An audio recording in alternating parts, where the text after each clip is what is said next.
Meskipun sudah ada konfirmasi dari pihak Iran bahwa mereka yang merasa bersalah dengan insiden tertembaknya pesawat Ukraina, pemirsa. Tapi publik masih bertanya-tanya, mungkinkah hal ini terjadi? Saya tanyakan kepada Pak Cepi. Pak Cepi, kalaulah insiden di 2014 pesawat Malaysia Airlines ditembak, tapi ini kan yang menembak kan milisi pro Rusia. Kali ini yang menembak pesawat Ukraina adalah rudal militer Iran sendiri. Sebenarnya berdasarkan garis komando ini seperti apa? Kalau memang militer yang menembak rudalnya, harusnya tahu pesawat-pesawat yang berangkat atau juga menuju Iran itu apa-apa saja. Bagaimana Pak Cepi?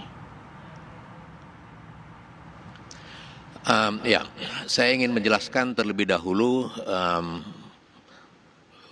bagaimana kejadiannya ya. Sebenarnya pada tanggal 3 Jenderal Sulaimani itu ditembak, ya, diserang dengan drone, ya. Kemudian 5 hari setelah itu, tanggal 8, pesawat Ukraina dirudal, ya. Jadi saya ingin memberikan gambaran situasi bahwa pada saat itu Iran mendeklarasikan kemarahannya akan membalas dendam. Artinya adalah bisa dipastikan angkatan perangnya akan disiapkan dalam kondisi alert one atau siaga 1. Ya. Nah, dalam konteks siaga 1 ini terjadilah penembakan pesawat Ukraina itu. Ini hal yang seperti ini kemungkinan terjadi itu banyak sekali ya. Kalau kita melihat sejarahnya, ada seorang Jenderal Arnold namanya, dia Jenderal Bintang 5 Angkatan Udara Amerika dan juga Angkatan Darat Amerika. Dia sebenarnya dulu komandan dari Divisi Udara Angkatan Darat Amerika yang kemudian menjadi Kepala Staf Angkatan Udara pertama di Amerika. Dan dia adalah jenderal pemikir, dia memimpin research and development untuk salah satu tugasnya yaitu mengkaji ulang pasca Perang Dunia Kedua. Ya. Dia membuat satu kajian, satu review dari Perang Dunia Kedua dalam konteks mengelola pertahanan keamanan negara. Dan salah satu warningnya, dan salah satu kesimpulan dia memberikan peringatan, dia mengatakan bahwa the next war will not start with a naval action, nor by aircraft flown by human being. It might be very well start with missiles being dropped on the capital of a country, say Washington. Jadi dia katakan perang yang akan datang itu tidak akan lagi dimulai dari kekuatan laut, tetapi juga dari pesawat udara yang dikemudikan oleh orang, tetapi dia akan sangat sederhana itu dijatuhkan aja missiles atau peluru yang mungkin akan dijatuhkan di sebuah ibu kota negara seperti Washington. Itu tahun 47 ya, kita bisa membayangkan tahun 47 sudah diramalkan seperti itu. Kemudian pada 2001 terjadi 911 ya, walaupun tidak sepenuhnya benar, walaupun tidak sepenuhnya persis seperti ramalannya, tetapi itu sama.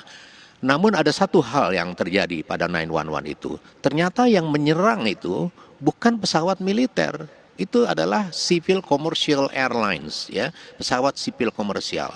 Nah, jadi kita bisa melihat ya, waktu Perang Dunia Kedua dikaji, oh ada Pearl Harbor, Hiroshima, Nagasaki dan sebagainya. Oke, kesimpulannya hati-hati, nanti tidak dengan laut, tidak dengan udara, tapi cukup peluru aja yang datang. 2001 ternyata ada perkembangan, bukan hanya langsung di ibu kota, tetapi juga pakai pesawat komersial.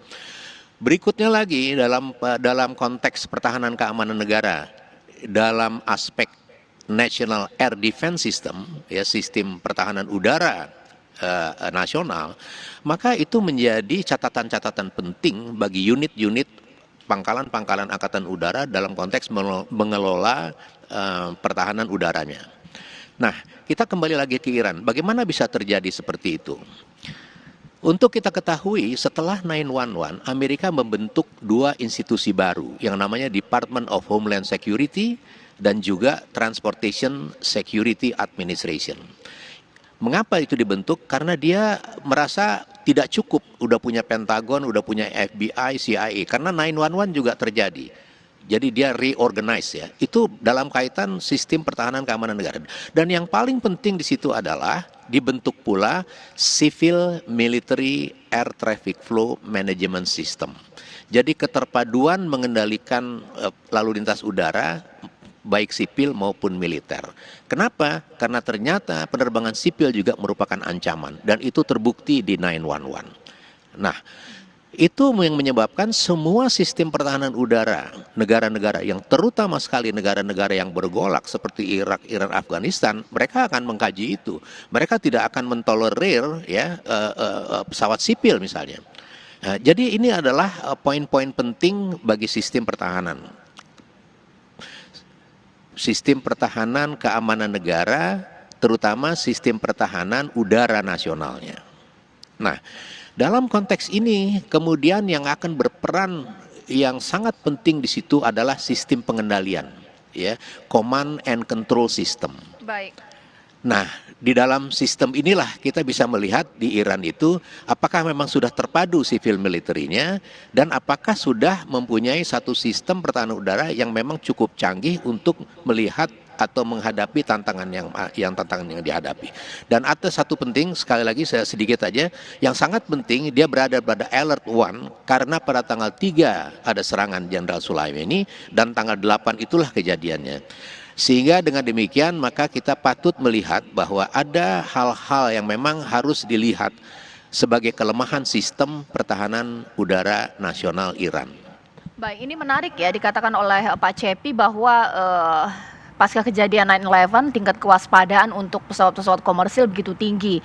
Insiden salah tembak pun bisa saja terjadi.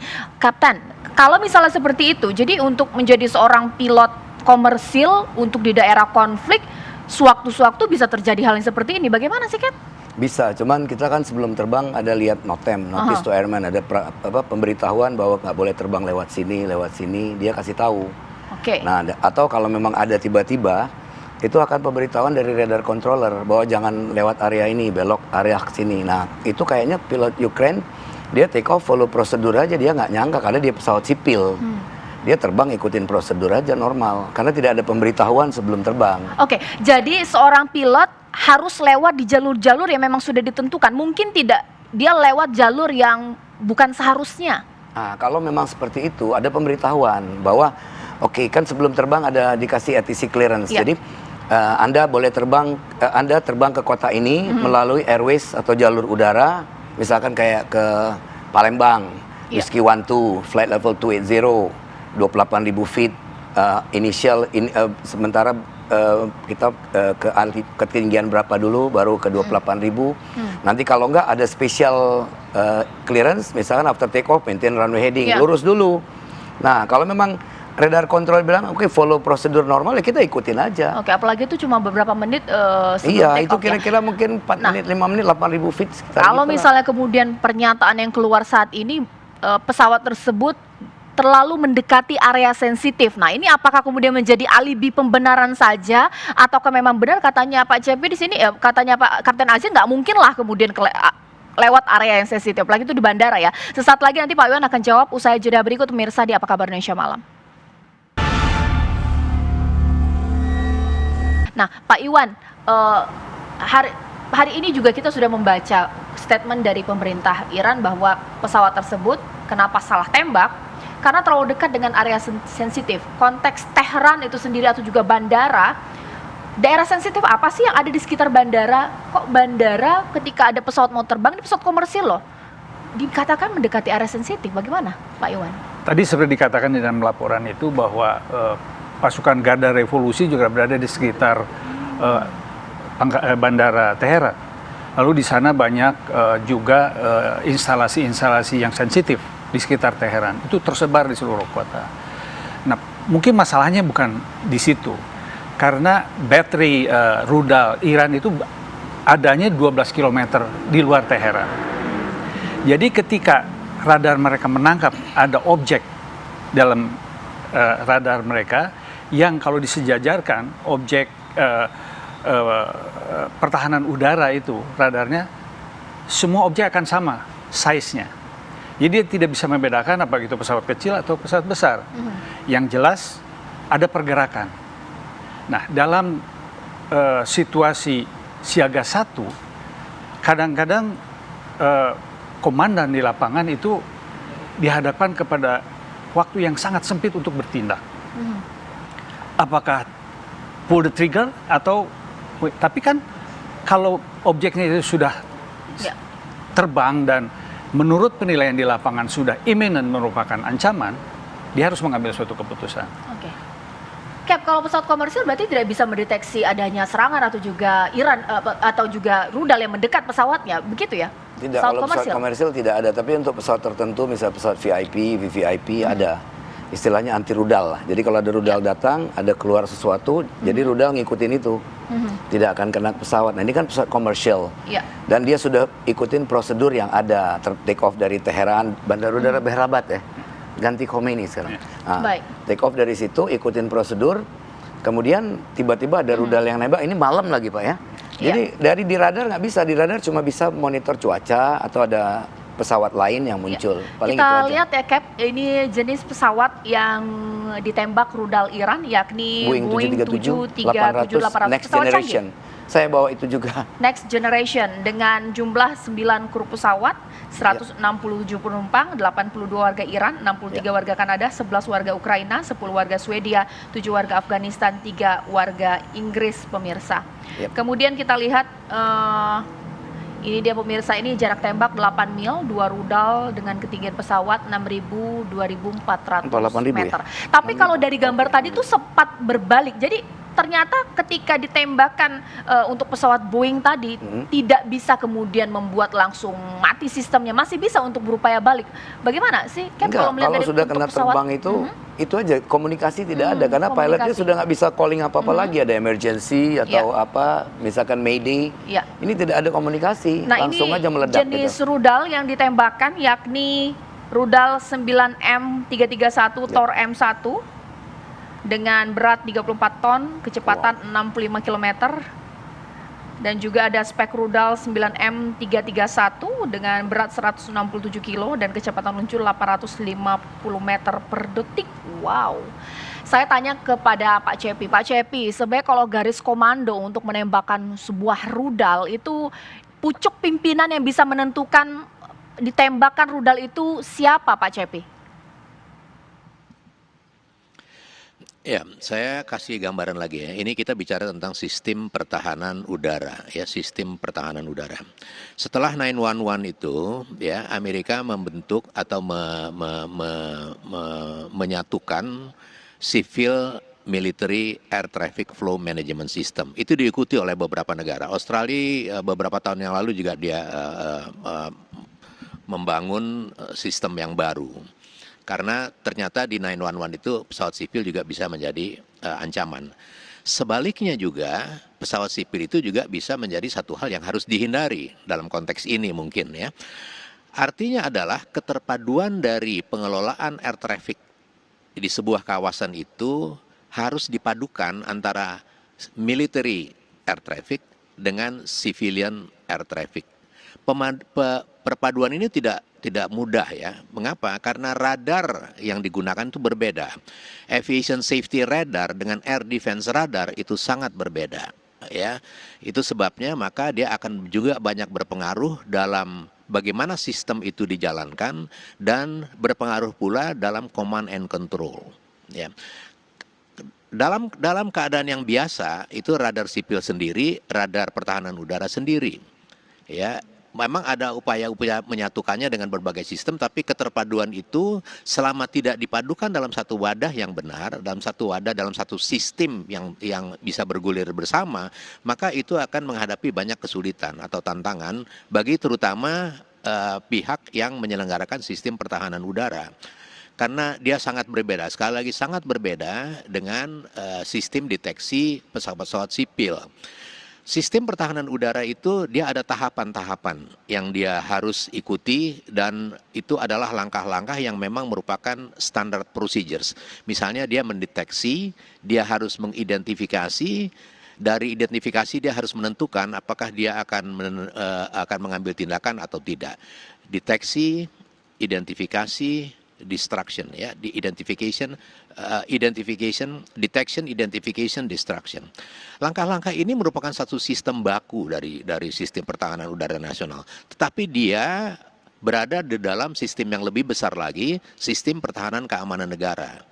Nah, disinilah yang merupakan complicated ya, satu sistem yang menjadi complicated, tetapi menjadi lebih complicated lagi dalam situasi alert one atau siaga 1. Nah, kita bisa bayangkan sesuatu sistem yang sangat kompleks berada dalam satu tataran siaga 1. Jadi itu memang menjadi tidak mudah. Sehingga banyak sekali kesalahan-kesalahan, kemungkinan terjadi kesalahan yang bisa dikerjakan oleh mereka-mereka yang di lapangan. Sekali lagi saya sampaikan di sini bahwa salah satu pemecahannya adalah memadukan bagaimana kita mendeteksi pesawat-pesawat sipil dan pesawat-pesawat yang merupakan ancaman sekaligus dalam satu sistem. Belum kita bicara tentang personil ya. Baik, ditahan dulu Pak Cepi, nanti saya tanya ke Pak Iwan. Pak Iwan, ini kan pasca insiden tertembaknya pesawat Ukraina, demonstrasi dilakukan besar-besaran. Mereka menuntut pimpinan Iran mundur. Sebenarnya kalau dilihat dari garis hubungan komando atau juga relasi antara Rouhani, Khamenei dan juga pemimpin militer ini siapa? Kalau kita bertanya siapa yang paling bersalah atas insiden ini? Nanti sesaat lagi Pak Iwan usai jeda berikut. Iya, pemirsa, ini kembali kita berbincang. Pak Iwan, kalau kita berbicara mengenai konteks Iran, hubungan atau komunikasi antara Ayatullah Khamenei dengan Presiden Rouhani dan juga mungkin dengan pemimpin militer ini seperti apa ini? Karena begitu banyak pihak yang disalahkan, bahkan Ayatullah Khamenei juga disalahkan. Tapi kan kita pengen tahu sebenarnya konteks Iran itu komunikasi mereka bertiga ini seperti apa? Seperti diketahui bahwa Ayatullah Khamenei adalah pemimpin tertinggi, dia pemimpin tertinggi secara politik, pemimpin tertinggi secara agama. Jadi dia memegang fungsi itu, pemimpin agama tertinggi, pemimpin politik tertinggi. Sedangkan presiden itu adalah kalau dalam perusahaan seperti executive director, dia yang menjalankan day to day bisnis di dalam kenegaraan.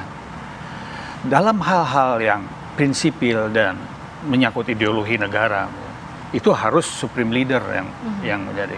Tetapi ketika tadi ditanyakan apakah instruksi peluncuran rudal itu harus pengetahuan supreme leader, menurut hemat saya mungkin tidak sejauh itu. Karena dalam keadaan siaga 1, komander di lapangan itu mungkin mempunyai wewenang atau diberikan wewenang untuk memberikan judgment kapan dia harus melakukan action. Jadi itu mungkin lebih kepada pemimpin-pemimpin di lapangan, mulai dari Panglima Angkatan Bersenjata atau Angkatan Udara, yang semua di bawah komando presiden, di bawah koordinasi presiden. Iya, kalau misalnya kita lihat tadi video yang sebelumnya kan sebuah pesawat yang canggih, pesawat Boeing tadi itu berupaya ya untuk apa? Mengatasi pesawatnya ketika ada tembakan rudal yang pertama. Meskipun jaringan komunikasi sempat terputus, tapi ketika tembakan yang kedua memang tidak bisa berbuat apa, bagaimana sih Cap melihatnya? Ya, pertama itu kalau sudah kena tembak rudal itu ya mungkin semuanya sistem mungkin ada peledakan, ada mungkin pilotnya juga udah tidak bisa berbuat apa-apa. Kemudian ada tembakan kedua, itu kan tidak ada komunikasi. Misalkan kalau terjadi suatu kita kena tembak atau pakai bahasa umumnya we have been hit by missile atau by rudal gitu. Tapi ini nggak ada, tiba-tiba hilang aja. Nah, sebelumnya itu dikasih tahu bahwa itu jatuhnya karena kerusakan mesin. Ternyata tidak. Kayak pernah tidak, apa sih di benak seorang pilot ketika sedang menerbangkan pesawat, tiba-tiba pesawatnya ada masalah ini? Meskipun mungkin dia tidak tahu ini kenapa tiba-tiba bermasalah dengan bagian pesawatnya, ternyata kena tembak, itu apa sih yang dipikirkan seorang namanya pilot akan menyelamatkan pesawat itu. Kita kan sudah dilatih secara rutin tiap 6 bulan, kalau take off mesin mati atau roda nggak mau masuk, semua sudah ada pelatihan-pelatihan. Cuma kalau seperti ini tidak ada pelatihan kalau mengatasi ditembak oleh rudal, kita nggak tahu. Jadi kayak MH17 itu kan lagi cruising, tahu-tahu nggak ada calling apa-apa, tiba-tiba hancur. Baik. Seperti itu. Saya kemudian tanya kepada Pak Cepi. Pak Cepi, kalau kita melihat insiden ini, runutan peristiwa, update-update yang terbaru, sebenarnya layakkah ini hanya diselesaikan secara hanya konteks Iran saja, atau menyangkut nyawa orang yang begitu banyak hilang 176 ini bisa dibawa ke Mahkamah Internasional? Bagaimana, Pak Cepi? Ya, itu domainnya politik ya, hubungan internasional. Tetapi dalam konteks ini akan sangat tergantung kepada penyelidikan yang dilakukan, internal investigation dalam hal ini. Tapi dalam persepsi saya, kejadian ini pasti lebih banyak kepada kelemahan sistem. Apakah sistem pertahanan udaranya, apakah sistem komando dan pengendaliannya. Ya, kita belum tahu. Tetapi yang pasti dalam satu sistem pertahanan udara, pejabat-pejabat yang terkait itu sudah mempunyai porsi apa yang harus dikerjakan dan apa yang harus dipertanggungjawabkan masing-masing. Itu sudah jelas, itu pasti dalam hal ini. Tetapi semua sistem pasti juga memiliki kelemahan-kelemahan. Dan sekali lagi dalam konteks alert 1 dan siaga 1 dan dalam situasi kemarahan yang luar biasa yang baru 5 hari sebelumnya jenderal seniornya menjadi korban, maka itu adalah titik-titik tertentu yang bisa menjadi penyebab sehingga sistem yang sudah established itu, yang sudah terstruktur itu bisa muncul kelemahan-kelemahan dalam pelaksanaan di lapangan. Jadi saya lebih melihat bahwa memang di sini pasti ada kelemahan dalam sistem pertahanan udara dalam konteks pertahanan udara nasional Iran.